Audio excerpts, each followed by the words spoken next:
ನಮಸ್ಕಾರ. ಆರೋಗ್ಯವೇ ಭಾಗ್ಯ ವಿಶೇಷ ಕಾರ್ಯಕ್ರಮಕ್ಕೆ ಸ್ವಾಗತ. ನಾನು ದಿವ್ಯಶ್ರೀ ದಾಸ್.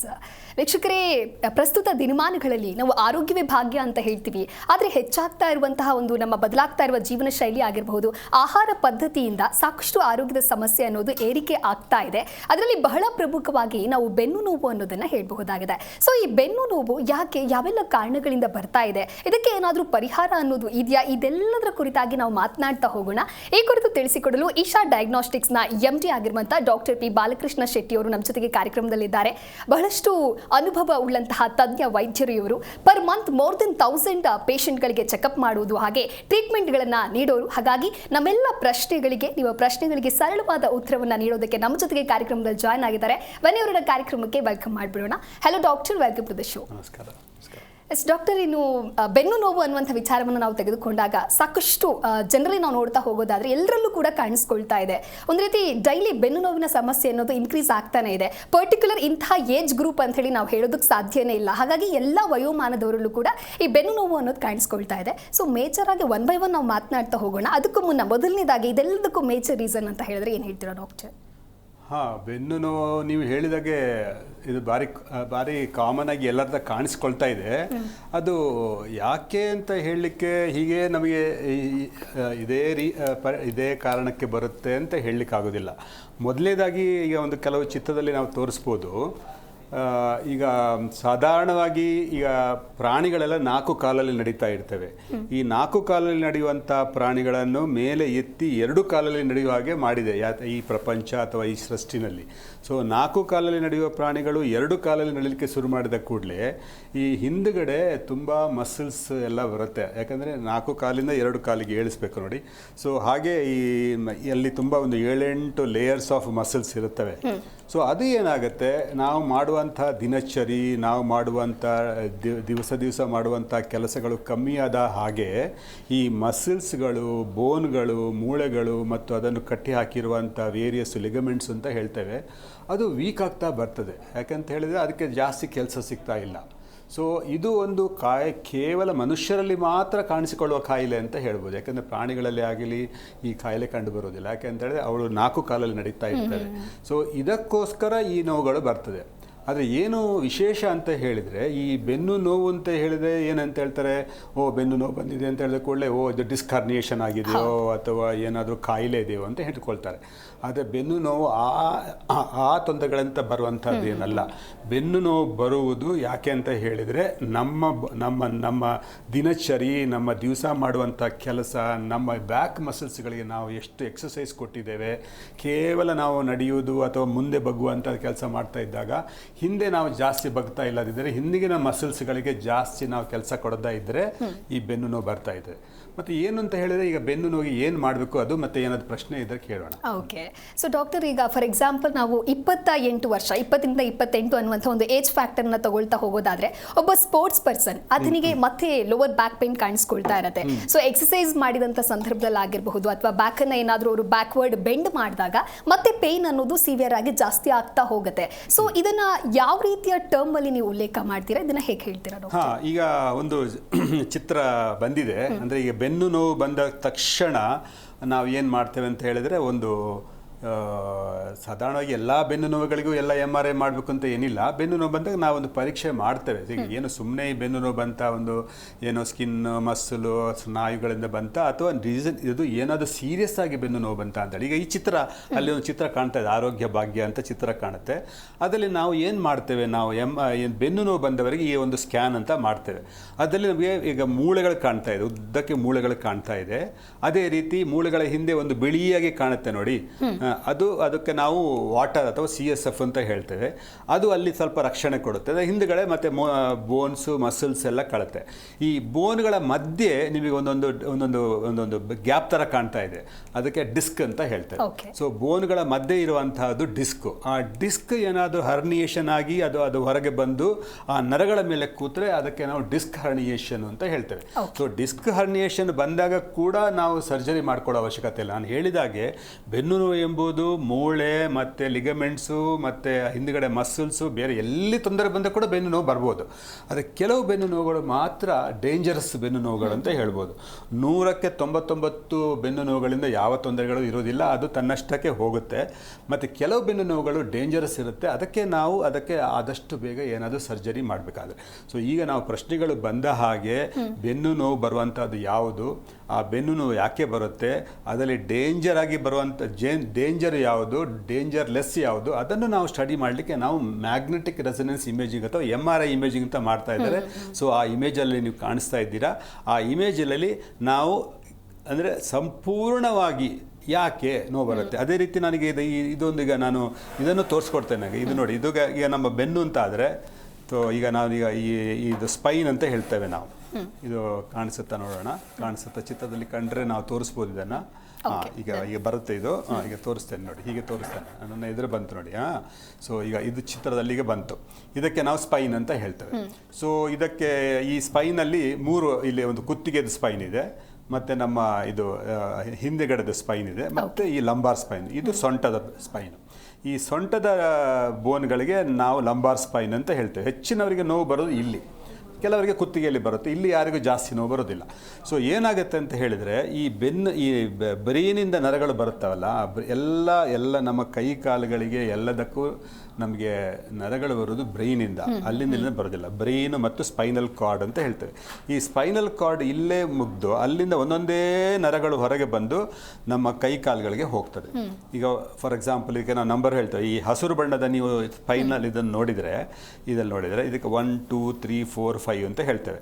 ಸೊ 1ನೇದಿಂದ ಹೋಗಿ ನರ ಹೋಗಿಬಿಟ್ಟು ಕೆಳಗಡೆ ನಮ್ಮ ಹಿಪ್ ಜಾಯಿಂಟ್ವರೆಗೆ ಬರುತ್ತೆ. 2ನೇದು ನಮ್ಮದು ನೀ ಜಾಯಿಂಟ್ವರೆಗೆ ಹೋಗುತ್ತೆ. 3ನೇದು ನಮ್ಮ ಆ್ಯಂಕಲ್ ಜಾಯಿಂಟಿಗೆ ಹೋಗುತ್ತೆ. 4ನೇದು 5ನೇದೆಲ್ಲ ನಮ್ಮ ಪಾದಗಳಿಗೆ ಹೋಗುತ್ತೆ.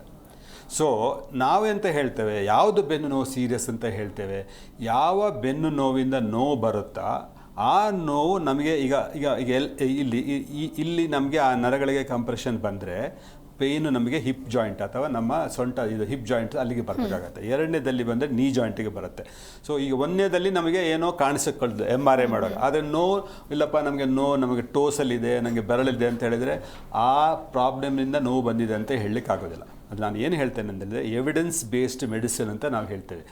ಎಲ್ಲಿ ನೋವಿದೆಯೋ ಆ ನೋವಿಗೆ ಕಾರಣ ನಮಗೆ ಎಕ್ಸ್ರೇನೋ ಅಲ್ಟ್ರಾಸೌಂಡ MRI ಕಂಡು ಬಂದರೆ ಆ ನೋವಿಗೆ ಕಾರಣಕ್ಕೆ ನಾವು ಟ್ರೀಟ್ಮೆಂಟ್ ಮಾಡಬೇಕು. ಸುಮ್ಮನೆ ಇಲ್ಲಿ ಏನು MRI ಕಂಡದಕ್ಕೂ ಟ್ರೀಟ್ಮೆಂಟ್ ಮಾಡೋದಿಲ್ಲ, ಅಥವಾ ಪೇಷಂಟಿಗೆ ಒಂದು ನೋವು ಬಂದ ಕೂಡಲೇ ನಾವು ಸರ್ಜರಿ ಮಾಡೋದಿಲ್ಲ. ಒಂದು ಪೇಷಂಟಿಗೆ ನೋವು ಬಂದಿದೆ, ಆ ನೋವಿಗೆ ಕಾರಣ ಇಲ್ಲಿ ಇದೆ, ಇದೇ ಕಾರಣದಿಂದ ಆ ನೋವು ಬಂದಿದೆ ಅಂತ ನಮಗೆ ಅದನ್ನು ಎವಿಡೆನ್ಸ್ ಅಂದರೆ ನಮಗೆ ಎವಿಡೆನ್ಸ್ ಸಿಕ್ಕಿದೆ, ಅವನಿಗೆ ನೋವಿದೆ, ಅವನಿಗೆ ಎವಿಡೆನ್ಸ್ ಇದೆ, ಆ ಎವಿಡೆನ್ಸ್ ಮೇಲೆ ನಾವು ಆಪರೇಷನ್ ಅಥವಾ ಏನಾದರೂ ಮಾಡಿ. ಅದಕ್ಕೂ ಆಪರೇಷನ್ ಮಾಡಲೇಬೇಕು ಅಂತ ಏನಿಲ್ಲ. ಯಾವಾಗ ಆಪರೇಷನ್ ಮಾಡಬೇಕು, ಯಾವಾಗ ಆಪರೇಷನ್ ಮಾಡಬಾರ್ದು, ಸರ್ಜರಿ ಯಾವಾಗ ಮಾಡಬೇಕು, ಅದು ಮತ್ತೆ ಈಗ ನಾವು ಪ್ರಶ್ನೆ ಬಂದಾಗೆ ಮಾತಾಡ್ಕೊಂಡು ಹೋಗೋಣ. ಆದರೆ ಇದು ಒಂದು ಸ್ಪೈನಲ್ ಕಾರ್ಡ್, ಇದು ಒಂದು ನಮ್ಮ ಹಿಂದಿನ ಸ್ಪೈನು, ಅದರಲ್ಲಿ ನರಗಳು ಹೇಗೆ ಒಂದೊಂದೇ ಬೇರೆ ಬೇರೆ ಪಾರ್ಟ್ ಆಫ್ ದ ಹ್ಯೂಮನ್ ಬಾಡಿಗೆ ಹೋಗುತ್ತೆ. ಅದು ಇಂಪಾರ್ಟೆಂಟ್. ಯಾಕಂತ ಹೇಳಿದರೆ ನಮಗೆ ಒಂದು ವೇಳೆ ಈಗ ಗ್ರೇಟ್ ಟೋ ಅಂತ ಹೇಳ್ತೇವೆ ಅಲ್ಲ, ದೊಡ್ಡ ಅಂಗುಷ್ಟ ಅಲ್ಲ, ಅಲ್ಲಿ ನೋವು ಬಂದ ಕೂಡಲೇ ಅಲ್ಲೇ ಏನು ತೊಂದರೆ ಇದೆ ಅಂತ ಅಲ್ಲ, ತೊಂದರೆ ಇಲ್ಲೆಲ್ಲೋ L5ನೋ S1 ಇರುತ್ತೆ. ಈ ಇಲ್ಲಿದ್ದ ನರ ಬ್ಲಾಕ್ ಆದರೆ, ಏನಾದರೂ ಡಿಸ್ಕ್ ಹರ್ನಿಯೇಷನ್ ಆದರೆ, ಇಲ್ಲಿದ್ದ ನರಕ್ಕೆ ಏನಾದರೂ ತೊಂದರೆ ಆದರೆ ನೋವು ನಿಮ್ಮ ಕಾಲು ಬೆರಳಲ್ಲಿ ಕಾಣುತ್ತೆ. ಸೊ ಅದಕ್ಕೆ ನಾನು ಎಂತ ಹೇಳೋದು, ಅದಕ್ಕೆ ನಾವು ಹೇಳೋದು ಎವಿಡೆನ್ಸ್ ಬೇಸ್ಡ್ ಮೆಡಿಸಿನ್ ಅಂತ ಹೇಳೋದಕ್ಕೆ. ಅಲ್ಲಿ ನಾನು ಚಿತ್ರದಲ್ಲೂ ನಾನು ತೋರಿಸಿದ್ದೇನೆ ನೋಡಿ, ಅಲ್ಲಿ ಆ ಚಿತ್ರದಲ್ಲಿ ನೋಡಿ, ಈ ಒಂದು ಚಿತ್ರ ಬರ್ತಾ ಇದೆ, ಅಲ್ಲಿ ನಾನು ತೋರಿಸಿದ್ದೇನೆ. ಏನು ತೋರಿಸಿದ್ದೇನೆ ಅಂತ ಹೇಳಿದರೆ, 4 ಕಾಲಲ್ಲಿ ನಡೆಯುವಂಥ ಪ್ರಾಣಿಗಳು ನಿಧಾನವಾಗಿ 2 ಕಾಲಲ್ಲಿ ನಡಲಿಕ್ಕೆ ಶುರುವಾಗಿ ಮತ್ತೆ ಒಂದು ಮನುಷ್ಯ ಆಗುತ್ತಾನೆ. ಸೊ 4 ಕಾಲಲ್ಲಿದ್ದ ಪ್ರಾಣಿಗಳು 2 ಕಾಲಲ್ಲಿ ಯಾಕೆ ನಡಲಿಕ್ಕೆ ಸ್ಟಾರ್ಟ್ ಮಾಡಿದ್ದವು, ಅದಕ್ಕೂ ಒಂದು ಪ್ರಕೃತಿಯ ಏನು ನಿಯಮ ಏಕೆ, ಅದು ತುಂಬ ಮಾತಾಡಲಿಕ್ಕೆ, ಅದು ಈಗ ನಾವು ಮಾತಾಡೋದು ಬೇಡ. ಸೊ 4 ಕಾಲಿಂದ 2 ಕಾಲಿಗೆ ಬಂದಾಗ ನಮಗೆ ಇಲ್ಲೆಲ್ಲ ಪ್ರೆಷರು ಕಂಪ್ರೆಷನ್ನು ಜಾಸ್ತಿ ಆಗುತ್ತೆ. ಸೊ ಆ ಪ್ರೆಷರು ಜಾಸ್ತಿ ಆದಾಗ ಇಲ್ಲಿ ಮೂಮೆಂಟ್ಸು ಜಾಸ್ತಿ ಆಗುತ್ತೆ. ಈ ನರಗಳಲ್ಲಿ ಮೂಮೆಂಟ್ ಜಾಸ್ತಿ ಆದಾಗ, ಈ ಮೂಳೆಗಳಲ್ಲಿ ಜಾಸ್ತಿ ಆದಾಗ ವ್ಯಾರ್ ಆ್ಯಂಡ್ ಟೈರ್ ಕೂಡ ಜಾಸ್ತಿ ಆಗುತ್ತೆ. ಅಂದರೆ ಇಡೀ ಬಾಡಿದು ವೆಯ್ಟು ಈ ಮೂಳೆಗಳ ಮೇಲೆ ಬೀರುತ್ತೆ. ಈ ಮೂಳೆಗಳ ಮೇಲೆ ಬಿದ್ದಾಗ, ಅದರ ಪ್ರೆಷರ್ ನರಗಳ ಮೇಲೆ ಬಿದ್ದಾಗ, ಆ ನರಗಳಿಂದಾಗಿ ನಮಗೆ ನೋವು ಬಂದಾಗ ಅಲ್ಲಿ ನೋವು ಬರೋದಿಲ್ಲ. ಸೊ ಅಲ್ಲಿ ಯಾವಾಗ ನೋವು ಬರುತ್ತೆ, ಸ್ವಲ್ಪ ಕೆಳಗೆ ಯಾವಾಗ ನೋವು ಬರುತ್ತೆ, ಹಿಪ್ ಜಾಯಿಂಟ್ಸಲ್ಲಿ ಯಾವಾಗ ನೋವು ಬರುತ್ತೆ, ನೀ ಜಾಯಿಂಟಲ್ಲಿ ಯಾವಾಗ ನೋವು ಬರುತ್ತೆ ಅಥವಾ ಆ್ಯಂಕಲ್ ಜಾಯಿಂಟಲ್ಲಿ ಯಾವಾಗ ನೋವು ಬರುತ್ತೆ, ಪಾದ ಮತ್ತು ಬೆರಳುಗಳಲ್ಲಿ ಯಾವಾಗ ನೋವು ಬರುತ್ತೆ ಅಂತ ತಿಳಿದುಕೊಂಡು ಈ MRI ಸ್ಕ್ಯಾನ್ ಮಾಡಿಕೊಂಡು ಅಲ್ಲಿ ಏನಾದರೂ ತೊಂದರೆ ಇದ್ದರೆ ಮಾತ್ರ ನಾವು ಅದರಿಂದಾಗಿ ಬಂದಿದೆ ಅಂತ ಹೇಳ್ತೇವೆ. ಅದರ ಕೂಡಲೇ ಸರ್ಜರಿ ಮಾಡಬೇಕು ಅಂತ ಏನೂ ಅವಶ್ಯಕತೆ ಇರೋದಿಲ್ಲ. Okay, so doctor next question ಅಂತ ಬಂದಾಗ ಈಗ 40+ ಏಜ್ ಗ್ರೂಪ್ನ ನಾವು ಕನ್ಸಿಡರ್ ಮಾಡಿದ್ರೆ ಅವರಿಗೆ ಏನಾದರೂ ಬ್ಯಾಕ್ ಪೇನ್ ಇತ್ತು ಅಂತ ಅಂದ್ಕೊಳ್ಳೋಣ. ಸೊ ಸ್ಟ್ಯಾಂಡಿಂಗ್ ನಿಂತ್ಕೊಂಡಾಗ ಅಥವಾ ವಾಕ್ ಮಾಡ್ತಾ ಇದ್ದಾಗ ಕೂಡ ಅವರಿಗೆ ಬ್ಯಾಕ್ ಪೇನ್ ಅನ್ನೋದು ಕಾಣಿಸ್ಕೊಳ್ತಾ ಹೋಗುತ್ತೆ. ಸೊ ಲೆಗ್ ಪೇನ್ ಮಾತ್ರ ಅವರಿಗೆ ಇರೋದಿಲ್ಲ, ಓನ್ಲಿ ಬ್ಯಾಕ್ ಪೇನ್ ಇರುತ್ತೆ. ಸೊ ಇದನ್ನು ಯಾವ ಟರ್ಮಲ್ಲಿ ನೀವು ಎಕ್ಸ್ಪ್ಲೈನ್ ಮಾಡ್ಬೋದು ಡಾಕ್ಟರ್? ಇದಕ್ಕೆ ಪರ್ಟಿಕ್ಯುಲರ್ ಆಗಿ ಏನಂತ ಹೇಳ್ತಾರೆ? ಇದೀಗ ಒಳ್ಳೆ ಪ್ರಶ್ನೆ. ಏನಂತ ಹೇಳಿದ್ರೆ ಬ್ಯಾಕ್ ಪೈನ್ ಇರುತ್ತೆ, ಲೆಗ್ ಪೈನ್ ಇರೋದಿಲ್ಲ ಅಂತ ಹೇಳ್ತೇವೆ. ಅದಕ್ಕೆ ನಾವು ಅಲ್ಲಿ ನೋಡಿ ಆ ಚಿತ್ರದಲ್ಲೂ ನಾನು ತೋರಿಸಿದ್ದೇನೆ. ಒಂದು ಚಿತ್ರ, ಈ ಮೂಳೆ ಥರನೇ ಒಂದು ಚಿತ್ರ ಇದೆ, ಮತ್ತೊಂದು MRI scan, full MRI scan ಇದೆ. ಮತ್ತು ನಾವು ಏನು ಮಾಡ್ತೇವೆ, MRIಲಿ ಇಲ್ಲೆಲ್ಲ ಪ್ರತಿಯೊಂದು ಲೆವೆಲಲ್ಲಿ ಕಟ್ ಮಾಡಿ ಇಲ್ಲೆಲ್ಲ ನರಗಳು ಹೇಗಿದೆ, ನರಗಳು ಆರಾಮಾಗಿದೆ. ಅಲ್ಲಿ ಇನ್ನೊಂದು ಸೆಕ್ಷನ್ ತೋರಿಸಿದ್ದೇನೆ ನಾನು, ಕಟ್ ಸೆಕ್ಷನ್ ತೋರಿಸಿದ್ದೇನೆ. ಅದರ ಮಧ್ಯದಲ್ಲಿ ಸಣ್ಣ ಸಣ್ಣ ನರಗಳು ಕಾಣುತ್ತೆ. ಆ ನರಗಳು ಚೆನ್ನಾಗಿದೆಯೋ ಇಲ್ವೋ, ಅದರ ಮೇಲೆ ಪ್ರೆಷರ್ ಇದೆಯೋ ಇಲ್ವೋ ಅದೆಲ್ಲ ನಮಗೆ ಕಾಣಿಸುತ್ತೆ. ಸೊ ನಮಗೆ ಆ ಪ್ರೆಷರ್ನ ಮೇಲೆ ನಾವು ಈ ನರಗಳ ಪ್ರೆಷರ್ ಇದೆ. ನಾನು ನಿಮಗೆ ಆಗಲೇ ಹೇಳಿದ್ದೇನೆ, ನರಗಳ ಪ್ರೆಷರ್ ಇದ್ದರೆ ನೋವು ಕಾಲಲ್ಲಿ ಬರುತ್ತೆ. ಓಕೆ, ಆಯ್ತಾ?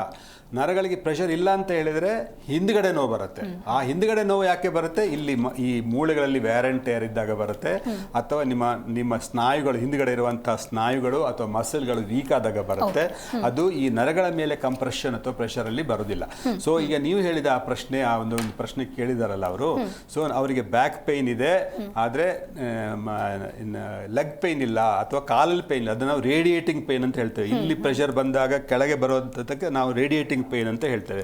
ಸೊ ರೇಡಿಯೇಟಿಂಗ್ ಪೇನ್ ಇಲ್ಲ, ಬ್ಯಾಕಲ್ಲಿ ಮಾತ್ರ ಪೇನ್ ಇದೆ ಅಂತ ಹೇಳಿದ್ರೆ ಅದು ಮೋಸ್ಟ್ ಆಫ್ ದ ಟೈಮು ಈ ವ್ಯಾರ್ ಆ್ಯಂಡ್ ಟೇರು ಅಥವಾ ಆಸ್ಟಿಯೋಆರ್ಥರೈಟಿಸ್, ಸ್ಪಾಂಡೈಲೋಸಿಸ್ ಅಂತ ಹೇಳ್ತೇವೆ. ಸ್ಪಾಂಡೈಲೋಸಿಸ್ ಅಥವಾ ಈ ಮಸಲ್ಗಳ ಪ್ರಾಬ್ಲಮ್ ಇಂದ ಬಂದುಬಿಡುತ್ತೆ. ಅದಕ್ಕೆ ಸರ್ಜರಿ ಅಗತ್ಯ ಇರೋದಿಲ್ಲ. ಅದಕ್ಕೆ ಸ್ಟ್ರೆಂಥನಿಂಗ್ ಆಫ್ ದ ಮಸಲ್, ನಾವು ಬೇರೆ ಬೇರೆ ಎಕ್ಸಸೈಸ್, ಅದು ಮತ್ತೆ ನಾವು ಮಾತಾಡೋಣ, ಎಕ್ಸಸೈಸ್ ಆಗಲಿ, ಯೋಗಾಸನ ಆಗಲಿ, ಫಿಸಿಯೋಥೆರಪಿ ಎಲ್ಲ ಆಗಿ ಆ ಮಸಲ್ಸನ್ನು ನಾವು ಸ್ಟ್ರೆಂಥನ್ ಮಾಡ್ಕೊಂಡು ಬಂದರೆ ಆ ನೋವು ಕಡಿಮೆ ಆಗುತ್ತೆ. ಓಕೆ, ಸೊ ಡಾಕ್ಟರ್ ಫೋರ್ತ್ ಕ್ವಶನಿಗೆ ಬಂದರೆ ಇವಾಗ ಒಂದು 55 ಏಜ್ ಫ್ಯಾಕ್ಟರ್ನ ನಾವು ಕನ್ಸಿಡರ್ ಮಾಡಿದಾಗ ಆಫೀಸ್ ವರ್ಕರ್ಸ್ ಇದ್ದೇ ಇರ್ತಾರೆ. ಈಗ ಯಾವುದೇ ಪೇನ್ ಆದರೂ ಕೂಡ ಆಫೀಸಿಗೆ ಹೋಗೋದಕ್ಕಾಗೋದಿಲ್ಲ, ವರ್ಕ್ ಮಾಡೋದಕ್ಕಾಗೋದಿಲ್ಲ ಅಂತ ಹೇಳಿ ಕಂಟ್ರೋಲ್ ಮಾಡೋದಕ್ಕಂತೂ ಆಗೋದಿಲ್ಲ. ಸೊ ಅಂಥವರಿಗೆ ಬ್ಯಾಕ್ ಪೇನ್ ಇರುತ್ತೆ. ಸೊ ಲಾಂಗ್ ಟೈಮ್ ಕೂತ್ಕೊಳ್ಳೋದ್ರಿಂದ ಅವರಿಗೆ ಪೇನ್ ಬರಬಹುದು, ಅಥವಾ ಮಲಗಿದಾಗ ಅವರಿಗೆ ಪೇನ್ ಸ್ವಲ್ಪ ಕಮ್ಮಿ ಆಗ್ಬೋದು, ರೆಸ್ಟ್ ಮಾಡಿದಾಗ ಕಮ್ಮಿ ಆಗುತ್ತೆ. ಬಟ್ ಲೇಟರ್ ಆನ್ ಆಫೀಸ್ ಅಂತ ಬಂದಾಗ ಸಿಟ್ಟಿಂಗ್ ಪೋಸ್ಚರ್ದಲ್ಲಿ ಇದ್ದಾಗ ಅವರಿಗೆ ಜಾಸ್ತಿ ಪೇನ್ ಆಗ್ತಾ ಇರುತ್ತೆ. ಸೊ MIR ಅಲ್ಲಿ ಇದನ್ನ ಒಂದು ಡಿಸ್ಕ್ ಜನರೇಷನ್ ಅಂತ ಹೇಳಿ ಕಾಲ್ ಮಾಡೋದಾದ್ರೆ ಇದು ಏನು ಇಂಡಿಕೇಟ್ ಮಾಡುತ್ತೆ ಡಾಕ್ಟರ್? ಇದು ಈಗ 4ನೇ ಪ್ರಶ್ನೆ ನೀವು ಕೇಳಿರೋದು. 4ನೇ ಪ್ರಶ್ನೆಗೆ ಆ ಚಿತ್ರದಲ್ಲಿ ನಾನು ತೋರಿಸಿದ್ದೇನೆ. 4ನೇ ಪ್ರಶ್ನೆ ಅಂತ ಹೇಳಿದ್ರೆ ಈಗ ನೀವು ನೋಡಿರ್ಬೋದು, ಇದಕ್ಕೆ ಈ ಒಂದರ ಮೇಲೆ ಒಂದು ಈ ಬೋನ್ಗಳು ಕೂತಿದ್ದೀವಲ್ಲ, ಇದಕ್ಕೆ ಒಂದು ಕರ್ವೇಚರ್ ಕೂಡ ಇದೆ. ಈ ತರ ಕರ್ವೇಚರ್ ಇದೆಲ್ಲ ಒಂದು ಕರೆಕ್ಟ್ ಅಲೈನ್ಮೆಂಟ್ ಅಲ್ಲಿ ಕೂತಿದ್ದೆ. ಈ ಆಕ್ಚುಲಿ ಇದು ಸ್ಟ್ರೈಟ್ ಆಗಿದ್ರೂ ತೊಂದರೆ, ಗೊತ್ತಾಯ್ತಾ? ಈಗ ಒಂದು ವೇಳೆ ಸ್ಟ್ರೈಟ್ ಸ್ಪೈನ್ ಇದ್ರೆ ಅವನಿಗೂ ತೊಂದರೆ ಇದೆ ಅಂತ ಅರ್ಥ. ಇಲ್ಲೊಂದು ಕರ್ವೇಚರ್, ಇಲ್ಲೊಂದು ಕರ್ವೇಚರ್, ಈ ತರ ಆಂಗ್ಯುಲೇಟ್ ಆಗಿ ಇರಬೇಕು, ಆಯ್ತಾ? ಈಗ ಏನಾಗತ್ತೆ, ಈಗ ಈ ಆಫೀಸ್ ಕಂಪ್ಲೇಂಟ್ ಅಂತ ನೀವು ಹೇಳಿದ್ರಿ, ಆಫೀಸಲ್ಲಿ ಹೀಗೆ ಬಿದ್ದುಕೊಂಡು ಎದ್ಕೊಂಡು ಎಲ್ಲ ಕೂತ್ಕೊಂಡು ಇಡೀ ದಿವಸ ಕೂತ್ಕೊಂಡೇ ಕೆಲಸ ಮಾಡ್ತಾ ಇದ್ದಾಗ ಇದು ಏನಾಗುತ್ತೆ, ಈ ಬ್ಯೂಟಿಫುಲ್ ಕರ್ವೇಚರ್, ದೇವರು ಕೊಟ್ಟಂತ ಕರ್ವೇಚರ್ ಅದು ಹೋಗಿ ಈ ಮೂಳೆ ಹಿಂಗೆ ಸ್ಟ್ರೈಟ್ ಆಗಿ ಬಿಡುತ್ತೆ. ಇದು ಈ ಕರ್ವೇಚರ್ ಯಾಕೆ ಅಂತ ಹೇಳಿದ್ರೆ, ಈ ಎಷ್ಟು ಪ್ರೆಷರ್ ಬೀಳುತ್ತಲ್ಲ ಅದನ್ನೆಲ್ಲ ಡಿಸಿಪೇಟ್ ಮಾಡ್ಲಿಕ್ಕೆ, ಅದನ್ನೆಲ್ಲ ಡಿಸ್ಟ್ರಿಬ್ಯೂಟ್ ಮಾಡ್ಲಿಕ್ಕೆ ಈ ಕರ್ವೇಚರ್ ದೇವರು ಕೊಟ್ಟಿದ್ದಾರೆ, ಅಥವಾ ಪ್ರಕೃತಿನ ದೇವರ ನೇಚರ್ ಏನು ಬೇಕಾದ್ರೆ ನೀವು ಹೆಸರು ಹೇಳಿ, ದೇವರ ಹೆಸರು ಹೇಳಲಿಕ್ಕೆ ಮನಸ್ಸಿಲ್ಲದವರು ಆ ಹೆಸರು ಹೇಳ್ಬೋದು. ಸೊ ಅದೆಲ್ಲ ಕೊಟ್ಟಿರ್ತಾರೆ. ಸೊ ಆವಾಗ ಈ ಥರ ನಮ್ಮ ಪಾಶ್ಚರ್ ಹಾಳಾಗ್ತಾ ಬಂದ ಹಾಗೆ ಇದು ಸ್ಟ್ರೇಟ್ ಆಗ್ತಾ ಬರ್ತದೆ. ಸ್ಟ್ರೇಟ್ ಆಗ್ತಾ ಬಂದ ಹಾಗೆ ಎಲ್ಲ ಒಂದೊಂದೇ ಪ್ರಾಬ್ಲಮ್ ಬರ್ತಾ ಇರ್ತದೆ. ಆಗ ವ್ಯಾರ್ ಆ್ಯಂಡ್ ಟೇರ್ ಜಾಸ್ತಿ ಆಗುತ್ತೆ, ನರಗಳ ಮೇಲೆ, ಮಸಲ್ ಮೇಲೆ ಕಂಪ್ಲೇಂಟ್, ಪ್ರೆಷರ್ ಬೀಳೋದು ಜಾಸ್ತಿ ಆಗುತ್ತೆ. ಕೆಲವೊಮ್ಮಿಗೆ 4ನೇ ಪ್ರಶ್ನೆ ಅಲ್ಲಿ 4ನೇ ಇದರಲ್ಲಿ ನಾವು ತೋರಿಸಿದ್ದೇವೆ. ಸೊ ಏನಾಗುತ್ತೆ ಅಂತ ಹೇಳಿದ್ರೆ, ಕೊನೆಗೆ ಇದು ಸ್ಟ್ರೇಟ್ ಆಗಿಬಿಡುತ್ತೆ, ಮತ್ತು ಒಂದು ಸ್ಲಿಪ್ ಆಗಿಬಿಡುತ್ತೆ ಎದುರುಗಡೆ. ಇದಕ್ಕೆ ಸ್ಪಾಂಡೈಲೋಲಿಸಿಸ್ ಅಂತ ಹೇಳ್ತೇವೆ. ಸೊ ಅದು ಸ್ಲಿಪ್ ಆಗಿಬಿಟ್ರೆ ನಮಗೆ ಒಂದರ ಮೇಲೆ ಒಂದು ಕೂತ್ಕೊಳ್ಳೋದು ಕಾಣಿಸೋದಿಲ್ಲ. ಸೊ ಆಗ ಸ್ಲಿಪ್ ಆಗಿಬಿಡುತ್ತೆ. ಆಗ ಸ್ಲಿಪ್ ಆಗಿಬಿಟ್ಟಾಗ ತೊಂದರೆ ಜಾಸ್ತಿ ಆಗಿಬಿಡುತ್ತೆ. ಸೊ ಈ ಅಲೈನ್ಮೆಂಟ್ ಕೂಡ ಇಂಪಾರ್ಟೆಂಟ್. ಅಲೈನ್ಮೆಂಟ್ ಕೊಡ್ಬೇಕಾದ್ರೆ ಸರಿ ಕೂತ್ಕೊಳ್ಬೇಕು. ಏನಂತ ಹೇಳುತ್ತೆ, ಈ ಹಿಂದ್ಗಡೆ ಒಂದು ಬೋನ್ ಇದೆ, ಟೈಲ್ ಬೋನ್ ಅಂತ ಹೇಳ್ತೇವೆ. ಹೇಗೆ ಕೂತ್ಕೊಳ್ಬೇಕು, ಆ ಟೈಲ್ ಬೋನು ಹಿಂದ್ಗಡೆಗೆ ಟಚ್ ಆಗಬೇಕು, ಈ ತರ ಸ್ಟ್ರೈಟ್ ಆಗಿ ಕೂತ್ಕೊಳ್ಬೇಕು. ಆಯಿತಾ. ಹೀಗೆ ಕೂತ್ಕೊಂಡ್ರೆ ಅಥವಾ ಹೀಗೆ ಕೂತ್ಕೊಂಡ್ರೆ ಬೇರೆ ಬೇರೆ ಪೊಸಿಷನ್ನಲ್ಲಿ ನೀವು ಕೂತ್ಕೊಂಡ ಪೋಸ್ಟರು ಚೆನ್ನಾಗಿದೆ. ಸೊ ಹಾಗೆ ಕೂತ್ಕೊಂಡ್ಬಿಟ್ರೆ ನಮ್ಮದು ಮಸಲ್ಸ್ ಸ್ಟ್ರಾಂಗ್ ಆಗಿಬಿಡುತ್ತೆ, ಈ ಅಲೈನ್ಮೆಂಟ್ ಉಳ್ಕೊಂಡು ಬಿಡುತ್ತೆ. ಸೊ ಅದಕ್ಕೆ ಇಂಪಾರ್ಟೆಂಟ್ ಹೇಳೋದು, ಹೆಚ್ಚಿನವರಿಗೆ ನಾವು ಎಲ್ಲ ಆಫೀಸ್ ವರ್ಕ್ ಆಗೋದ್ರಿಂದ ಒಂದನೇದಾಗಿ ಒಂದು ಅರ್ಧ ಗಂಟೆಗೊಮ್ಮೆ ಎದ್ದು ಆಚೆ ಓಡಾಡಬೇಕು, ನಡಿಬೇಕು, ಆಯಿತಾ. ಅಥವಾ ನಮ್ಮ ಆ್ಯಂಕಲ್ ಮೂಮೆಂಟ್ಸ್, ಈ ಆ್ಯಂಕಲ್ಸ್ ಇದೆಯಲ್ಲ ಅದನ್ನು ಸ್ವಲ್ಪ ತಿರುಗಿಸ್ತಾ ಇರಬೇಕು, ಕುತ್ತಿಗೆ ತಿರುಗಿಸ್ತಾ ಇರಬೇಕು. ಇದೆಲ್ಲ ಸ್ವಲ್ಪ ಆಗಾಗ ಮೂಮೆಂಟ್ ಮಾಡ್ತಾ ಇದ್ದರೆ, ಮೂಮೆಂಟ್ನಲ್ಲಿ ಎರಡು ಏನು ಪರಿಣಾಮಗಳು ಅಂದರೆ ಎರಡು ಅದಕ್ಕೆ ಏನಾಗುತ್ತೆ ಬೆನಿಫಿಟ್ಸ್ ಅಂತ ಹೇಳ್ತೇವೆ, ಆಯಿತಾ. ಒಂದಂತ ಹೇಳಿದ್ರೆ ಮೂಮೆಂಟಿಂದ ಇಲ್ಲಿಗೆಲ್ಲ ರಕ್ತ ಸಂಚಾರ ಜಾಸ್ತಿ ಆಗುತ್ತೆ. ಸೊ ರಕ್ತ ಸಂಚಾರ ಜಾಸ್ತಿ ಆದ ಹಾಗೆ ನಮಗೆ ಈ ಮೂಳೆಗಳಲ್ಲಿ ತೊಂದರೆ ಬರೋದು ಕಡಿಮೆ ಆಗುತ್ತೆ. ಸೊ ಇದು ನಿಮ್ಮ 4ನೇ ಪೇಷಂಟ್ ಪ್ರಶ್ನೆ ಕೇಳಿದಾರಲ್ಲ, ಅದಕ್ಕೆ ಇದು ಉತ್ತರ ಕೊಡ್ಬೋದು ನಾನು. ಓಕೆ ಡಾಕ್ಟರ್, ಇನ್ನು ಕೆಲವರಿಗೆ ಬ್ಯಾಕ್ ಪೇನ್ ಅನ್ನೋದು ಸಿವಿಯರ್ ಆಗ್ತಾ ಇರುತ್ತೆ. ಸೊ ಇದನ್ನು ಏನಾದರೂ ಸ್ಪೈನಲ್ ಇನ್ಸ್ಟೆಬಿಲಿಟಿ ಅಂತ ಹೇಳಿ ಕರಿಬಹುದಾ, ಅಥವಾ ಇದಕ್ಕೆ ಟ್ರೀಟ್ಮೆಂಟ್ ಮಾಡಿದ್ರೆ ಓಕೆನಾ, ಅಥವಾ ಅದರಲ್ಲಿ ಕ್ಯೂರೇಬಲ್ ಆಗುತ್ತಾ, ಅಥವಾ ಆಪ್ರೇಟ್ ಏನಾದರೂ ನೀಡಿದೆಯಾ ಡಾಕ್ಟರ್ ಅಂತ ಹೇಳಿ? ಸ್ಪೈನಲ್ ಇನ್ಸ್ಟೆಬಿಲಿಟಿ ಅಂತ ಹೇಳಿದ್ರಿ, ಸ್ವಲ್ಪ ನಾನು ಆಗಲೇ ಹೇಳಿದೆ. ಸ್ಪೈನಲ್ ಇನ್ಸ್ಟೆಬಿಲಿಟಿ ಅಂತ ಹೇಳಿದರೆ ಈ ಒಳ್ಳೆ ಕರ್ವೇಚರ್ ಹೋಗಿ ಸ್ಟ್ರೇಟ್ ಆಗಿಬಿಟ್ರೆ ಅಥವಾ ಈಗ ಬಗ್ಗಿಬಿಟ್ರೆ ಅದೆಲ್ಲಕ್ಕೂ ನಾವು ಸ್ಪೈನಿಗೆ ಇದೆಲ್ಲ ನೀವು ಕಾಣ್ಬೋದು. ಸ್ಪೈನಲ್ ಇನ್ಸ್ಟೆಬಿಲಿಟಿ ಕೆಳಗಡೆ ಒಂದು ಸ್ಲಿಪ್ ಆಗಿದ್ದು ಕಾಣುತ್ತೆ. ಸ್ಪೈನಲ್ ಇನ್ಸ್ಟೆಬಿಲಿಟಿ ಅಂತ ಹೇಳ್ತೇವೆ ನಾವು. ಸ್ಪೈನಲ್ ಇನ್ಸ್ಟೆಬಿಲಿಟಿ ಬರೋದು 1 ದಿವಸ 2 ದಿವಸ ಅಥವಾ 3 ದಿವಸದ ಪ್ರಾಬ್ಲಮಿಂದ ಅಲ್ಲ, ತುಂಬ ಲಾಂಗ್ ಸ್ಟ್ಯಾಂಡಿಂಗು, ನಿಮ್ಮದು ಪಾಸ್ಚರ್ಸು, ನಿಮ್ಮದು ಮೂಮೆಂಟ್ಸು ಎಲ್ಲ ಅಬ್ನಾರ್ಮಲ್ ಆಗಿದ್ರೆ ಒಂದು 10-15 ವರ್ಷ ಆದಮೇಲೆ ಈ ಸ್ಪೈನಲ್ ಇನ್ಸ್ಟೆಬಿಲಿಟಿ ಬರುತ್ತೆ. ಅದರಲ್ಲಿ ಏನು ಫ್ರ್ಯಾಕ್ಚರ್ ಆಗಿದೆ ಅಂತ ಹೇಳಲ್ಲ, ಅದು ಸುಮ್ಮನೆ ಒಳಗೆ ತಳ್ಕೊಂಡು ಅದು ಇನ್ಸ್ಟೆಬಿಲಿಟಿ ಬಂದಾಗ ಬರುತ್ತೆ. ಆಗ ಅವ್ರಿಗೆ ಏನಾಗುತ್ತೆ, ಮೂವ್ಮೆಂಟ್ ಆಗೋ ಹೆದರಿಕೆ ಆಗುತ್ತೆ, ಏನೋ ಬಿದ್ದು ಬಿಡ್ತೇನೆ ಅಂತ ಅನಿಸುತ್ತೆ, ಆ ಥರದ ಅನಿಸುತ್ತೆ. ಅದಕ್ಕೂ ಕೂಡ ಜಾಸ್ತಿ ಈಗ ಸರ್ಜರಿ ಮಾಡ್ತಾರೆ. ಅದು ನನ್ನ ಪ್ರಕಾರ ಅಂತ ಹೇಳಿದ್ರೆ ಯಾವ ಸರ್ಜರಿನೂ ಅದಕ್ಕೂ ಅವಶ್ಯಕತೆ ಇರೋದಿಲ್ಲ. ನಿಮ್ಮ ಪಾಶ್ಚರ್ ಮಾಡೋದು, ನಿಮ್ಮದು ಫಿಸಿಯೋಥೆರಪಿ ಮಾಡೋದು, ನಿಮ್ಮ ಯೋಗಾಸನ ಮತ್ತು ಸ್ವಲ್ಪ ನಮ್ಮ ಮಸಲ್ ಸ್ಟ್ರೆಂಥನಿಂಗ್ ಎಕ್ಸಸೈಸ್ ಮಾಡೋದ್ರಿಂದ ಈ ಇನ್ಸ್ಟೆಬಿಲಿಟಿ ಮತ್ತು ಈ ಕ್ರಾನಿಕ್ ಬ್ಯಾಕ್ ಏಕಿಗೆ ಯಾವತ್ತೂ ಸರ್ಜರಿ ಅವಶ್ಯಕತೆನೇ ಇರೋದಿಲ್ಲ. ಇದು ನಾವು ಸ್ವಲ್ಪ ಟೈಮ್ ವೇಟ್ ಮಾಡಿದರೆ ಇದು ಸರಿಯಾಗಿ ಬಿಡುತ್ತೆ. ಓಕೆ ಡಾಕ್ಟರ್, ಇನ್ನು IT ಉದ್ಯೋಗಿಗಳು ಹೆಚ್ಚಾಗಿ ಕೇಳುವಂಥ ಕ್ವಶನ್ ಇದು. ಯಾಕೆ ಅಂತ ಹೇಳಿದ್ರೆ ಅವರ ಸಿಟ್ಟಿಂಗ್ ಪೋಸ್ಚರ್ ಕೂಡ ಅದೇ ರೀತಿ ಆಗಿರುತ್ತೆ, ನೀವೇನೀಗ ಎಕ್ಸ್ಪ್ಲೈನ್ ಮಾಡ್ತಾ ಇದ್ರಿ ಹಾಗೆ. ಸೊ ಬಟ್ ಅದಾದ್ರ ಮೇಲೆ ಅವರಿಗೆ ಕಾಲು ನೋವು ಕೂಡ ಸ್ಟಾರ್ಟ್ ಆಗೋಕ್ಕೆ ಶುರುವಾಗುತ್ತೆ, ಪಾದಗಳಲ್ಲಿ ಒಂದು ರೀತಿ ಜುಮ್ ಅನ್ಸುವಂಥದ್ದು. ಇದು ಯಾವ ಕಾರಣದಿಂದ ಡಾಕ್ಟರ್? ಪಾದಗಳಲ್ಲಿ ಜುಮ್ ಎನಿಸುವಂತಹದ್ದು ಸಾಧಾರಣವಾಗಿ ಈ ಸ್ಪೈನ್ ಪ್ರಾಬ್ಲಮಿಂದ ಬರೋದಿಲ್ಲ. ಪಾದಗಳಲ್ಲಿ ಜುಮ್ ಅನಿಸುವಂಥದ್ದು ಬೇಸಿಕಲಿ ಯಾಕೆ ಬರುತ್ತೆ ಅಂತ ಹೇಳಿದರೆ, ಜಾಸ್ತಿ ಮೂವ್ಮೆಂಟ್ ಆಗದೇ ಇದ್ದರೆ, ಅಲ್ಲೇ ಕಾಲಿಟ್ಕೊಂಡು ಕೂತ್ಕೊಂಡಿದ್ರೆ, ಅಥವಾ ಡಯಾಬಿಟಿಸಿಂದ ಬರುತ್ತೆ. ಸ್ವಲ್ಪ ಎಲ್ಡರ್ಲಿ ಆದರೆ ಡಯಾಬಿಟಿಸು, ಹೈಪರ್ ಟೆನ್ಷನು ಅದರಲ್ಲಿ ಬರುತ್ತೆ. ಸೊ ಈ ಬೆನ್ನಿನ ಕಾಯಿಲೆಗಳಿಂದ ಸಾಧಾರಣ ಪಾದಗಳಲ್ಲಿ ಜುಮ್ ಅಂತ ಜಾಸ್ತಿ ಬರುವುದಿಲ್ಲ. ಓಕೆ, ಸೊ ಡಾಕ್ಟರ್, ಇನ್ನು ಲಾಂಗ್ ಪೀರಿಯಡಿಂದ ಬ್ಯಾಕ್ ಪೇನ್ ಅವರಿಗೆ ಇದ್ದೇ ಇರುತ್ತೆ. ಆಗಾಗ ಲೈಕ್ ಒಂದು ಲೋ ಲೆವೆಲಲ್ಲಿ ಫೀವರ್ ಇರುತ್ತೆ, ಅಥವಾ ವೆಯ್ಟಲ್ಲಿ ಏನಾದರೂ ಚೇಂಜಸ್ ಆಗುವಂಥದ್ದು ಆಗ್ತಾ ಇರುತ್ತೆ, ಅಥವಾ ವೀಕ್ನೆಸ್ಗೂ ಕೂಡ ಇದು ಕಾರಣ ಆಗ್ಬೋದು. ಸೊ ಇದನ್ನು ನೀವು ಯಾವ ರೀತಿಯಾಗಿ ಹೇಳ್ತೀರಾ ಡಾಕ್ಟರ್? ಇದು ಈಗ ಇದಕ್ಕೆ ಮೋಸ್ಟ್ ಇಂಪಾರ್ಟೆಂಟ್ ಪ್ರಶ್ನೆ ಅಂತ ಹೇಳ್ಬೋದು. ಈಗ ಸಾಧಾರಣ ಬೆನ್ನು ನೋವು ಅಂತ ಬರ್ತಾರೆ, ಸಾಧಾರಣ ಬೆನ್ನು ನೋವು ಇಲ್ಲದವರು ಯಾರೂ ಇಲ್ಲ ಅಂತ ಹೇಳ್ಬೋದು. ಕೆಲವೊಮ್ಮೆ ನಾನು ಹೇಳ್ತೇನೆ, ಬೆನ್ನು ಇದ್ದವರಿಗೆಲ್ಲ ಬೆನ್ನು ನೋವು ಬರುತ್ತೆ, ತಲೆ ಇದ್ದವರಿಗೆಲ್ಲ ತಲೆನೋವು ಬರುತ್ತೆ ಅಂತ ನಾವು ಹೇಳ್ತೇವೆ. ಸೊ ಬೆನ್ನು ನೋವು ಬಂದ ಕೂಡಲೇ ನಾವು ಓಕೆ ಏನೋ ನೋಡ್ತೇವೆ, ಏನೋ ಒಂದು ಆಪರೇಷನ್, ಏನೋ ಒಂದು MRI ಮಾಡ್ತೇವೆ, ಬೆನ್ನು ನೋವು ಬಂದಿದ್ದಪ್ಪ, ಏನೂ ತೊಂದರೆ ಇಲ್ಲ. ನೋಡಿ, ಇದು 5ನೇ ಪ್ರಶ್ನೆಗೆ ನಾನು ಈ ಪೇಷಂಟ್ 5ನೇ ಪ್ರಶ್ನೆ ಇಲ್ಲಿ ನೋಡಿದರೆ, ಪೇಷಂಟ್ ಒಬ್ಬ ಸ್ಕ್ಯಾನ್ ಬೆನ್ನು ನೋವು ಅಂತ ನೋಡಿದ್ದಾರೆ. ನೀವು ಮೊದಲನೇ ಚಿತ್ರ ನೋಡ್ಬೋದು. ಮೊದಲನೇ ಚಿತ್ರದಲ್ಲಿ ನೀವು ಏನು ನೋಡ್ತಾ ಇದ್ದೀರಿ ಅಂತ ಹೇಳಿದ್ರೆ, ಅಲ್ಲಿ ಒಂದು ಮೂಳೆ ಸ್ವಲ್ಪ ಸವಿದು ಹೋಗಿದೆ, ಮೂಳೆ ಡಿಸ್ಟ್ರಾಯ್ ಆಗಿದೆ, ಮೂಳೆ ಹಾಳಾಗಿ ಹೋಗಿದೆ, ಒಂದು ಸ್ಪೈನು, ಆಯಿತಾ. ಇದು ಎಲ್ಲ ಮೋಸ್ಟ್ ಇಂಪಾರ್ಟೆಂಟು ನಮಗೆ ಬೇಕಾಗಿರೋದು MRIನಲ್ಲಿ. ಏನಂತ ಹೇಳಿದರೆ, ಖಾಲಿ ಬೆನ್ನು ನೋವು, ವ್ಯಾರಂಟೇರು, ಡಿಸ್ಕ್ ಹರ್ನಿಯೇಷನ್ ಮಾತ್ರ ಅಲ್ಲ, ಈ ಮೂಳೆಗಳಲ್ಲಿ ಸವಿದು ಹೋದ ಅಥವಾ ಮೂಳೆ ಹಾಳಾಗಿ ಹೋಗಿರುವಂಥ, ಕೆಟ್ಟು ಹೋಗಿರುವಂಥದ್ದು 2-3 ಕಾರಣಗಳಿಂದ ಬರುತ್ತೆ. ಒಂದು ಅಂತ ಹೇಳಿದರೆ ಟ್ಯೂಬರ್ಕ್ಯುಲೋಸಿಸ್ ಅಂತ ಸ್ಪೈನ್ ಅಂತ ಹೇಳ್ತೇವೆ. ಇದು ಎಷ್ಟೋ ಜನರಿಗೂ ನಾವು ನೋಡಿದ್ದೇವೆ, ನಾವು ಡಾಕ್ಟರ್ಗಳಲ್ಲೂ ನೋಡಿದ್ದೇವೆ, ಯಂಗ್ಸ್ಟರ್ಸಲ್ಲೂ ನೋಡಿದ್ದೇವೆ.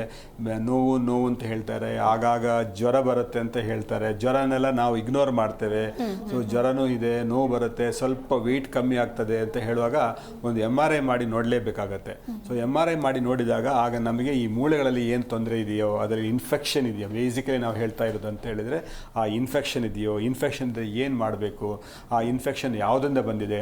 ಕಾಮನೆಸ್ಟ್ ಇನ್ಫೆಕ್ಷನ್ ಅಂತ ಹೇಳಿದರೆ ನಾವು ಟ್ಯೂಬರ್ಕ್ಯುಲೋಸಿಸ್ ಅಂತ ಹೇಳ್ತೇವೆ. ಸೊ ಅದರಲ್ಲಿ ಟ್ಯೂಬರ್ಕ್ಯುಲೋಸಿಸ್ ನಾವು 5ನೇ ಚಿತ್ರದಲ್ಲಿ ನಾವು ಟ್ಯೂಬರ್ಕ್ಯುಲೋಸಿಸ್ ಪಿಕ್ಚರ್ ತೋರಿಸಿದ್ದೇವೆ. ಸೊ ಆ ಟ್ಯೂಬರ್ಕ್ಯುಲೋಸಿಸ್ ಬಂದಾಗ ಅದು ಏನಾಗುತ್ತೆ ಅಂತ ಹೇಳಿದರೆ, ಈ ಮೂಳೆ ಎಲ್ಲ ಸವಿದು ಬಿಟ್ಟು ಸ್ವಲ್ಪ ಅಲ್ಲಿ ಎಲ್ಲ ಕೀವೆಲ್ಲ ತುಂಬಿಕೊಂಡು ಬಿಟ್ಟು, ಆ ಕೀವು ಹಿಂದ್ಗಡೆ ಹೋಗಿ ನರದ ಮೇಲೆ ಕೂತ್ಕೊಂಡು ದೊಡ್ಡ ಪ್ರಾಬ್ಲಮ್ ಕೊಡೋ ಚಾನ್ಸಸ್ ಇದೆ. ನಾನೀಗ ಏನು ಹೇಳ್ತೇನೆ, ನೀವು ಇಷ್ಟು ಪ್ರಶ್ನೆ ಕೇಳಿದಲ್ಲಿ ಕೂಡ ಈ ವ್ಯಾರಂಟೈರ್ ಆಗಲಿ, ಸ್ಪಾಂಡೆಲೋಲೈಸಿಸ್ ಆಗಲಿ, ಲಿಸ್ಟೆಸಿಸ್ ಆಗಲಿ, ಇನ್ಸ್ಟೆಬಿಲಿಟಿ ಆಗಲಿ, ಸ್ಲಿಪ್ಪೇಜ್ ಆಗಲಿ, ಫ್ರ್ಯಾಕ್ಚರ್ ಆಗಲಿ, ಇದಕ್ಕೆಲ್ಲ ನಾವು MRI ಮಾಡಿ ನೋಡ್ತೇವೆ, ಏನೋ ಸ್ವಲ್ಪ ವೆಯ್ಟ್ ಮಾಡಿ. ಆದರೆ ಈ ಟ್ಯೂಬರ್ಕ್ಯುಲೋಸಿಸ್ ಅಂತ ಕಂಡೀಷನ್ಸ್ ಬಂದಾಗ ಒಂದೊಂದೇ ಮೂಳೆ ಸವಿದು ಹೋಗಬೇಕು, 1, 2, 3 ಆದರೆ ದೊಡ್ಡ ಪ್ರಾಬ್ಲಮ್ ಆಗೋ ಚಾನ್ಸಸ್ ಇದೆ. ಇದಕ್ಕೆ ಮಾತ್ರ ನಾವು ಕರೆಕ್ಟಾಗಿ, ಈಗ ನಾವು ಇವತ್ತು ನಾನು ಹೇಳ್ತೇನೆ 100 MRI ಮಾಡ್ತೇನೆ ಅಂತ ಹೇಳಿದ್ರೆ, ನಾನು MRI ಮಾಡೋದೇ ಅದಕ್ಕೆ ಏನಾದರೂ ಇನ್ಫೆಕ್ಷನ್ ಇದೆಯಾ, ಏನಾದರೂ ಕ್ಯಾನ್ಸರ್ ಇದೆಯಾ ಅಂತ ನೋಡಿಬಿಟ್ಟು ಅದಕ್ಕೆ ಬೇಕಾದ ಟ್ರೀಟ್ಮೆಂಟ್. ಅಂದರೆ MRI ಮಾಡಿಬಿಟ್ರೆ ಈಗ ನಾವು ಹೇಳ್ತೇವೆ, ಯಾಕೆ ಸುಮ್ಮನೆ ಎಕ್ಸ್ರೇ ಮಾಡ್ಕೊಳ್ತೀಯಾ, ಯಾಕೆ ಸುಮ್ಮನೆ CT ಸ್ಕ್ಯಾನ್ ಮಾಡ್ಕೊಳ್ತೀಯಾ, ಯಾಕೆ ಸುಮ್ಮನೆ MRI ಮಾಡ್ಕೊಳ್ತೀಯ ಅಂತ ಕೇಳ್ತೇವೆ. ಪ್ರಶ್ನೆ ಏನಂತ ಹೇಳಿದರೆ, ಇದಕ್ಕೆ ಎವಿಡೆನ್ಸ್ ಬೇಸ್ಡ್ ಅಂತ ಹೇಳಿದ್ರೆ, ಓಕೆ ನಿನಗೆ ತೊಂದರೆ ಇದೆ ಅಂತ ನಾವು ಡಾಕ್ಟರ್ಗಳು ನಮ್ಮನ್ನು ನೋಡಿ ಮುಟ್ಟಿ ಆಸ್ಕಲ್ಟೇಷನ್ ಮಾಡಿ ಬೇರೆ ಬೇರೆ ಟೆಸ್ಟ್ಗಳನ್ನು ಮಾಡಿ ಏನು ತೊಂದರೆ ಅಂತ ಹೇಳ್ಬೋದು. ನಮಗೆ ಏನು ತೊಂದರೆ ಅಂತ ಹೇಳಿದರೆ ನಾವೇನಂತೆ ಗುಡ್ ಬ್ಯಾಡ್ ಅಗ್ಲಿ ಅಂತ ಹೇಳ್ತೇವೆ. ಗುಡ್ ಬ್ಯಾಡ್ ಅಗ್ಲಿ ಅಂತ ಹೇಳಿದ್ರೆ, ಗುಡ್ ಓಕೆ ನಿನಗೆ ನೋವು ಬಂದಿದೆ, ಏನು ತೊಂದರೆ ಇಲ್ಲಪ್ಪ, 1 ದಿವಸ ರೆಸ್ಟು, 2 ದಿವಸ ರೆಸ್ಟು, ಅಥವಾ ಇದೊಂದು ಟ್ಯಾಬ್ಲೆಟ್ ತಗೋ. ಬ್ಯಾಡ್ ಅಂತ ಹೇಳಿದ್ರೆ ಏನೋ ತೊಂದರೆ ಇದೆ, ಒಂದು ಇಂಜೆಕ್ಷನ್ ಕೊಟ್ಬಿಡ್ತೇನೆ. ಅಗ್ಲಿ ಅಂತ ಹೇಳಿದರೆ ಕೂಡಲೇ ನಾವು ಅದಕ್ಕೆ ಆ್ಯಕ್ಷನ್ ತಗೊಳ್ಬೇಕಾದ್ರೆ. ಗುಡ್ ಬ್ಯಾಡ್ ಅಗ್ಲಿ ಇದು 3 ನಮಗೆ MRI ಅಲ್ಲಿ ಹೇಳುತ್ತೆ. MRI ಮಾಡಿದ್ದೇನೆ, ಏನು ತೊಂದರೆ ಇಲ್ಲ, ಒಂದು ಸ್ವಲ್ಪ ರೆಸ್ಟ್ ತಗೋ, ಅಥವಾ ಈ ಥರ ಮೂವ್ಮೆಂಟ್ ಮಾಡು, ಒಂದು ದೀರ್ಘ ಶ್ವಾಸ, ಅದು ಇದೆಲ್ಲ ಹೇಳ್ಕೊಂಡ್ಬಿಟ್ಟು ಆಯಿತು, ಇನ್ನು ಒಂದು ವಾರ ಬಿಟ್ಟು ಬಾ, ನೋಡಿದ್ದು ಸಿಂಪ್ಟಮ್ಸ್ ಸ್ವಲ್ಪ ಮೆಡಿಸಿನ್ ತಗೋ. ಬ್ಯಾಡ್ ಅಂತ ಹೇಳಿದ್ರೆ ಸ್ವಲ್ಪ ತೊಂದರೆ ಕಾಣ್ತಾ ಇದೆ, ಸುಮ್ಮನೆ ಇಗ್ನೋರ್ ಮಾಡಬೇಡ, ನಾನು ಇದೆಲ್ಲ ಟ್ರೀಟ್ಮೆಂಟ್ ಕೊಟ್ಬಿಡ್ತೇನೆ, ಬೇಕಾದ್ರೆ ಇಂಜೆಕ್ಷನ್ ಕೊಡ್ತೇನೆ, ಇನ್ನೊಂದು ವಾರ ಬಿಟ್ಟು ಬೇಗ ಬಾ ಅಂತೇಳಿ. ಈ ಅಗ್ಲಿ ಅಂತ ಹೇಳ್ತೇವಲ್ಲ, ಅದಂದರೆ ರೆಡ್ ಫ್ಲ್ಯಾಗ್ಸ್ ಅಂತ ನಾವು ಇಂಗ್ಲೀಷ್ನಲ್ಲಿ ಹೇಳ್ತೇವೆ, ಅಂದರೆ ಡೇಂಜರಸ್. ಆ ಕೂಡಲೇ ನಾವು ಆ್ಯಕ್ಷನ್ ತಗೊಳ್ಬೇಕು. ಅದಕ್ಕೆ ಈ MRI ತುಂಬ ನಮಗೆ ಹೆಲ್ಪ್ ಮಾಡ್ತದೆ, ಗುಡ್ ಬ್ಯಾಡ್ ಅಗ್ಲಿ ಅಂತ ಹೇಳಿದಕ್ಕೆ. ಓಕೆ ಡಾಕ್ಟರ್, ಈ ಕುರಿತಾಗಿ ನಾವು ಮತ್ತಷ್ಟು ಮಾತನಾಡ್ತಾ ಹೋಗೋಣ. ಒಬ್ರು ಕಾಲರ್ ಇದ್ದಾರೆ, ಮಾತನಾಡ್ಬಿಡೋಣ. ಅರ್ಚನಾ ಅಂತ ಹೇಳಿ ಕರೆ ಮಾಡಿದ್ದಾರೆ. ನಮಸ್ಕಾರ ಅರ್ಚನಾ. ಹಲೋ ನಮಸ್ಕಾರ. ಎಲ್ಲಿಂದ ಕರೆ ಮಾಡ್ತಾ ಇದ್ದೀರಾ? ಶಿವಮೊಗ್ಗದಿಂದ. ಓಕೆ, ಡಾಕ್ಟರ್ ಇದ್ದಾರೆ, ಏನು ಪ್ರಾಬ್ಲಮ್, ಏನು ಕೇಳಬೇಕಾಗಿತ್ತು ಹೇಳಿ. Sir hello. ಹೇಳಿ. ಹೇಳಿ ನಿಮ್ಮ ಪ್ರಶ್ನೆ ಏನಿದೆ ತಿಳಿಸಿ. ಹಲೋ, ನನಗೆ ಸ್ವಲ್ಪ ಬೆನ್ನು ಇದೆ ಸರ್. ಬೆನ್ನಂದ್ರೆ ಸೊಂಟದಿಂದ ಸ್ವಲ್ಪ ಮೇಲೆ. ರಾತ್ರಿ ಹೊತ್ತಲ್ಲಿ ಇರಲ್ಲ ಸರ್, ಟೈಮಲ್ಲೆಲ್ಲ ಇರಲ್ಲ, ಮಲಗಿರೋ ಅದ್ರಲ್ಲಿ ಸ್ಟಾರ್ಟ್ ಆಗುತ್ತೆ. ಅಂದ್ರೆ left side right side 2 side ಸೊಂಟದಿಂದ ಮೇಲ್ಗಡೆ. ವೆಯ್ಟ್ ಎಷ್ಟಮ್ಮ ನಿಮ್ಮದು? ವೇಟ್ 63. 63. ಮತ್ತು ಡಯಾಬಿಟಿಸ್, ಬ್ಲಡ್ ಪ್ರೆಷರ್ ಇದೆಯಾ? ಇಲ್ಲ ಸರ್, ಇಲ್ಲ. ಓಕೆ, ಸರಿ. ಈಗ ನೀವು ಆಯಿತು. ಆಯ್ತು ಮೇಡಮ್, ಆಯಿತು. ಈಗ ನಾನು ಹೇಳ್ತೇನೆ, ಈಗ ನಿಮ್ಮದು ವೆಯ್ಟ್ ಚೆನ್ನಾಗಿದೆ, 63, ಜಾಸ್ತಿ ವೆಯ್ಟ್ ಇಲ್ಲ, ಬ್ಲಡ್ ಪ್ರೆಷರ್ ಇಲ್ಲ, ಡಯಾಬಿಟಿಸ್ ಇಲ್ಲ, 63 ವರ್ಷ ಅಂತ ಹೇಳಿ. 60 ಏಜು? Age 53 sir. 53, 63 ವರ್ಷ. 63 ನೋಡಿಮ್ಮ, ಅದೇ ಈಗ ಬೆನ್ನಿಗಿಂತ ಮೇಲೆ ನೋವು ಅಂತ ಹೇಳ್ತೀರಾ ನೀವು. ಇದು ಅಷ್ಟು ಏನೋ ಅದು ಡೇಂಜರಸ್ಸು ಅಥವಾ ಅಪಾಯಕಾರಿ ನೋವು ಅಂತ ನನಗೆ ಅನಿಸೋದಿಲ್ಲ. ಸಾಧಾರಣವಾಗಿ ಈ ಮೂಳೆಗಳಿಂದ ಜಾಸ್ತಿ ನಿಮ್ಮ ಈ ಮಸಲ್ಸ್ಗಳಿಂದ ನೋವು ಬಂದಿರ್ಬೋದು. ಆದರೂ ತುಂಬ ಟೈಮಿಂದ ಇದ್ದರೆ, ಅಂದರೆ 1 ತಿಂಗಳು, 2 ತಿಂಗಳು, 3 ತಿಂಗಳು ಬಂದಿದೆ, ಹೋಗ್ತಾ ಇಲ್ಲ, ಏನೋ ಬಂದು ಹೋಗ್ತಾ ಇದೆ ಅಂತೇಳಿದ್ರೆ ಸ್ವಲ್ಪ ನೀವು ಫಿಸಿಯೋಥೆರಪಿ, ಎಕ್ಸಸೈಸು ಮತ್ತು ನಿಮ್ಮ ಮೂಳೆಗಳನ್ನು ಜಾಸ್ತಿ ಕೆಲಸ ಮಾಡಿ ಸ್ವಲ್ಪ ಶಕ್ತಿ ಬರುವ ಹಾಗೆ ಮಾಡಬೇಕು. ಇಲ್ಲದಿದ್ದರೆ ಏನಂತ ಹೇಳಿದ್ರೆ, ನಾನು ಆಗಲೇ ಹೇಳಿದಾಗೆ ಒಂದು MRI ಮಾಡಿದರೆ ಏನು ತೊಂದರೆ ಆಗೋದಿಲ್ಲ. ಸೊ ಈಗ MRI ಅಂಥ ಟೆಸ್ಟ್ಗಳಿಗೂ ಅಂಥ ಒಂದು ಕಾಸ್ಟ್ಲಿ ಅಂತ ಏನು ಇರೋದಿಲ್ಲ. ಒಂದು ಎಲ್ಲ ಹೊಡೋದು 4,500 ಸಾವಿರಕ್ಕೆ MRI ಆಗುತ್ತೆ.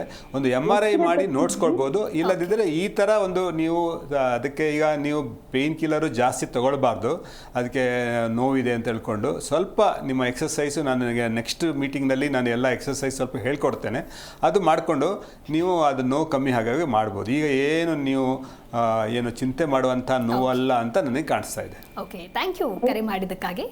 ಡಾಕ್ಟರ್, ಇನ್ನು ಕೆಲವು ಪೇಷಂಟ್ಗಳಿಗೆ ಕ್ಯಾನ್ಸರ್ ಹಿಸ್ಟ್ರಿ ಅನ್ನೋದು ಇದ್ದಿರುತ್ತೆ. ಅಂಥವ್ರಿಗೆ ಏನಾದರೂ ಹೊಸದಾಗಿ ಬ್ಯಾಕ್ ಪೇನ್ ಶುರುವಾಯಿತು ಅಂತ ಹೇಳಿದ್ರೆ ಡೇ ಬೈ ಡೇ ಇನ್ಕ್ರೀಸ್ ಆಗ್ತಾ ಹೋಗುತ್ತೆ, ಸಿವಿಯರ್ ಆಗುತ್ತೆ. ನೈಟ್ ಟೈಮ್ ರೆಸ್ಟ್ ಮಾಡ್ತಾರೆ, ಆದರೂ ಕೂಡ ಅವರಿಗೆ ರಿಲೀಫ್ ಅಂತ ಅನಿಸೋದಿಲ್ಲ. ಸೊ ಇದು ಕ್ಯಾನ್ಸರ್ ಬೆನ್ನು ಮೂಳೆಗೆ ಸ್ಪ್ರೆಡ್ ಆಗುವಂತಹ ಒಂದು ವಾರ್ನಿಂಗ್ ಏನು ಹೇಳ್ಬೋದು ಡಾಕ್ಟರ್? ಇದು ಈಗ ನಾನು ಆಗೇ ಹೇಳಿದೆ, ಒಂದು ಟ್ಯೂಬರ್ಕ್ಯುಲೋಸಿಸ್ ಅಂತ ಹೇಳಿದೆ. ಈಗ ಇನ್ನೊಂದು ದೊಡ್ಡ ಪ್ರಾಬ್ಲಮ್ ಬೆನ್ನು ಮೂಳೆಯಲ್ಲಿ ಬರೋದು ಅಂತ ಹೇಳಿದರೆ ಕ್ಯಾನ್ಸರ್. ಕ್ಯಾನ್ಸರ್. ಅದಕ್ಕಂತ ಹೇಳಿದ್ರೆ ಈ ಸ್ಪೈನ್ ಇದೆಯಲ್ಲ, ಇದು ಎಲ್ಲ ಥರದ ಕ್ಯಾನ್ಸರ್ಗಳಲ್ಲಿ, ಎಸ್ಪೆಷಲಿ ಲಂಗ್ ಕ್ಯಾನ್ಸರ್ ಆಗಲಿ, ಬ್ರೆಸ್ಟ್ ಕ್ಯಾನ್ಸರ್ ಆಗಲಿ, ಅಥವಾ ಪ್ರಾಸ್ಟೇಟ್ ಕ್ಯಾನ್ಸರ್ ಆಗಲಿ, ಅಥವಾ ಕಿಡ್ನಿ ಕ್ಯಾನ್ಸರ್ ಆಗಲಿ, ಇದೆಲ್ಲ ಕ್ಯಾನ್ಸರ್ ಯೂಶಲಿ ಸ್ಪ್ರೆಡ್ ಆಗ್ತದೆ ಸ್ಪೈನ್ಗೆ. ಈ ಮೂಳೆಗಳಿಗೆ ಹೋಗಿ ಕುತ್ಕೊಂಡು ಬಿಡ್ತದೆ. ಮೂಳೆಯಲ್ಲಿ ಅದು ಸ್ಪ್ರೆಡ್ ಆದಾಗ ನಮಗೆ ದೊಡ್ಡ ತೊಂದರೆ ಕಾಣುತ್ತೆ. ಸೊ ಅದನ್ನೇ ನಾನು ಆಗ ಹೇಳಿದ್ದು. ಈಗ ನಮ್ಮೊಬ್ಬರು ಮೇಡಮ್ ಪ್ರಶ್ನೆ ಕೇಳಿದರು, ನನಗೆ ಬೆನ್ನಿಗಿಂತ ಮೇಲೆ ನೋವಿದೆ ಹಾಗೆ ಅಂತ ಹೇಳಿದರು. ಮತ್ತು ಅವ್ರದ್ದು ವೆಯ್ಟ್ ಏನು ಕಮ್ಮಿ ಆಗಿಲ್ಲ, ಊಟ ತಿಂಡಿ ಚೆನ್ನಾಗಿ ಮಾಡ್ತಾರೆ. ಹೀಗೆಲ್ಲ ಇದ್ದಾಗ ನನಗೆ ಕ್ಯಾನ್ಸರ್ ಬಗ್ಗೆ ನನಗೆ ಅದರ ಬಗ್ಗೆ ನನಗೆ ಒಂದು ಸಂದೇಹ ಏನು ಇರೋದಿಲ್ಲ. ಸೊ ಅದಕ್ಕಿಂತ ನಾನು MRI ಬೇಕು ಅಂತ ನಾನು ಹೇಳೋದಿಲ್ಲ. ಹಾಗಾದರೆ ನಿಮಗೆ ಏನೋ ಕ್ಯಾನ್ಸರ್ ಇತ್ತು ಮೊದಲು, ಈಗ ನಮಗೆ ನೋವು ಬರ್ತಾ ಇದೆ, ಅದು ನೋವು ಸ್ವಲ್ಪ ಜಾಸ್ತಿ ಆಗ್ತಾ ಇದೆ, ನನಗೆ ಊಟ ಸೇರ್ತಾ ಇಲ್ಲ, ವೆಯ್ಟ್ ಕಮ್ಮಿ ಆಗ್ತಾ ಇದೆ, ಅಥವಾ ಸ್ವಲ್ಪ ಜ್ವರ ಬರ್ತಾ ಇದೆ, ಹಾಗೆ ಅಂತ ಹೇಳುವಾಗ MRI ಮಾಡಿಸ್ಕೊಳ್ಳೇಬೇಕು. ಆ MRIಲಿ ನಮಗೆ ಏನೂ ಕಾಣಲಿಲ್ಲ ಅಂತ ಹೇಳಿದರೆ ನಾವು ಇದೇನು ದೊಡ್ಡ ಡೇಂಜರಸ್ ಅಲ್ಲ ಅಂತ, ಅಪಾಯಕಾರಿ ಅಲ್ಲ ಅಂತ ನಮಗೆ ಒಂದು ಗೊತ್ತಾಗುತ್ತೆ. ಆದರೆ ಒಂದಂತೂ ಇಂಪಾರ್ಟೆಂಟು, ಈ prostate cancer, lung cancer, breast cancer, ಎಲ್ಲ ಕ್ಯಾನ್ಸರ್ ಇದ್ದವರಿಂದ ಈ ಡಿಸೀಸು ಸಾಧಾರಣವಾಗಿ ಮೂಳೆಗಳಿಗೆ ಸ್ಪ್ರೆಡ್ ಆಗ್ತವೆ. ಅಂಥವರು ಬೆನ್ನು ನೋವು ಬಂದಾಗ ತುಂಬ ಕೇರ್ಫುಲ್ ಆಗಿ ಆದಷ್ಟು ಬೇಗ ಸ್ಕ್ಯಾನ್ ಮಾಡ್ಕೊಳ್ಳೋದು ಒಳ್ಳೆಯದು. ಯಾಕಂತೇಳಿ ನಾನು ಆಗಲೇ ಹೇಳಿದೆ, ಒಂದು ವರ್ಟೆಬ್ರಾ ಒಂದು ಹಾಳಾಗಿದ್ದರೆ ನಮಗೆ ಮ್ಯಾನೇಜ್ ಮಾಡೋದು ಭಾರಿ ಈಸಿ ಆಗುತ್ತೆ. 1, 2, 3, 4 ಈ ಬೋನ್ಗಳು ಹಾಳಾಗಿ ಹೋಗಿಬಿಟ್ರೆ ಮತ್ತೆ ಮ್ಯಾನೇಜ್ಮೆಂಟ್ ಕಷ್ಟ ಆಗುತ್ತೆ. ಅದೇ ಅಲ್ಲದೆ ಇಲ್ಲಿ ಪ್ರಾಬ್ಲಮ್ ಬಂದಾಗ ಅದರ ಹಿಂದ್ಗಡೆ ಮಧ್ಯದಲ್ಲಿ ನಾನು ಹೇಳಿದಲ್ಲ, ಈ ನಮ್ಮ ಬ್ರೈನಿಂದ ನರಗಳು ಈ ಮೂಳೆಗಳ ರಕ್ಷಣೆಯಲ್ಲಿ ಕೆಳಗೆ ಬರ್ತಾ ಇದೆ. ಮೂಳೆಗಳದೊಂದು ಕೋಟೆ, ಮೇಲೆ ಬ್ರೈನ್ ಇರುತ್ತೆ, ಅದರ ಕೆಳಗೆ ಈ ಮೂಳೆಗಳು, ಅದರ ಮಧ್ಯೆ ನರ ಸ್ಪೈನಲ್ ಕಾರ್ಡ್ ಅಂತ ಹೇಳ್ತೇವೆ, ಅದು ಮಧ್ಯೆ ಇರುತ್ತೆ. ಅದಕ್ಕೆ ಫುಲ್ಲು ರಕ್ಷಣೆ ಇದೆ, ಮೂಳೆಗಳ ರಕ್ಷಣೆ ಇದೆ, ಅದರೊಳಗೆ ನೀರಿನ ರಕ್ಷಣೆ ಇದೆ, ಅದರ ಸುತ್ತಮುತ್ತ ಮಸ್ಸುಗಳ ರಕ್ಷಣೆ ಇದೆ. ಆದರೆ ಈ ಮೂಳೆಗಳು ಒಡೆದು ಹೋದರೆ, ಮೂಳೆಗಳಲ್ಲಿ ಕ್ಯಾನ್ಸರ್ ಬಂದರೆ ಪ್ರೆಷರ್ ಬಂದುಬಿಟ್ಟು ನೋವು ಬರೋ ಚಾನ್ಸ್ ಇದೆ. ಆಗ ಕೂಡಲೇ ನಾವು ಸ್ಕ್ಯಾನ್ ಮಾಡಿಸ್ಕೊಳ್ಬೇಕಾಗುತ್ತೆ. ಓಕೆ ಡಾಕ್ಟರ್, ಒಬ್ರು ಕಾಲರ್ ಇದ್ದಾರೆ, ಮಾತನಾಡೋಣ. ಲಲಿತಾ ಅಂತ ಹೇಳಿ ಕರೆ ಮಾಡಿದ್ದಾರೆ. ನಮಸ್ತೆ. ಓಕೆ ಡಾಕ್ಟರ್ ಇದ್ದಾರೆ, ಏನು ಕ್ವೆಶ್ಚನ್ ಕೇಳಬೇಕು?